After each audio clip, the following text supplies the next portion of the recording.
Willkommen zu dieser technischen Anleitung zum Dyson V8. Wir sind Kelatos Informatiker, Spezialisten für technische Reparaturen.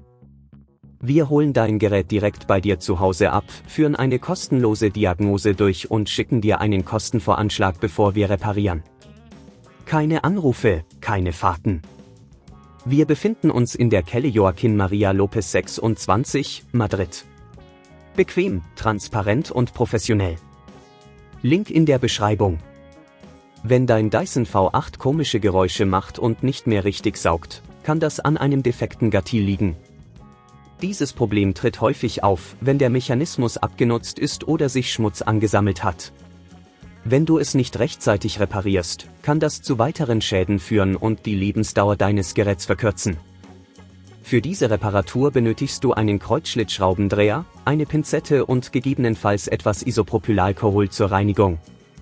Zuerst solltest du sicherstellen, dass der Dyson V8 vom Stromnetz getrennt ist. Dann nimmst du den Kreuzschlitzschraubendreher und öffnest vorsichtig das Gehäuse.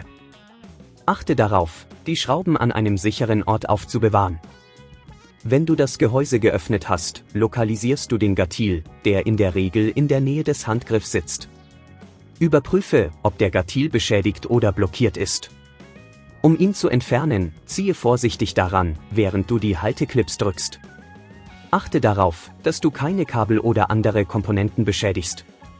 Wenn du den alten Gattil entfernt hast, nimmst du den neuen Gattil und setzt ihn an die gleiche Stelle. Stelle sicher, dass er richtig einrastet. Dreh die Schrauben wieder fest, aber übertreibe es nicht, um das Gehäuse nicht zu beschädigen. Wenn dir das an dieser Stelle zu kompliziert wird, denk daran, dass wir bei Kelatos dein Gerät zu Hause abholen und es dir repariert zurückschicken.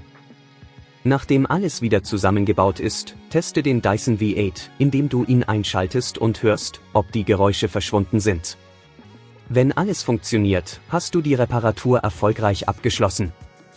Um zu verhindern, dass der Gattil wieder Probleme macht, solltest du regelmäßig den Staub und Schmutz im Gerät reinigen. Achte darauf, dass keine Fremdkörper in den Mechanismus gelangen und benutze das Gerät nur wie vorgesehen. Wenn du kein Risiko eingehen willst, bei Kelatos holen wir dein Gerät ab, reparieren es und liefern es dir nach Hause, deutschlandweit. Link in der Beschreibung.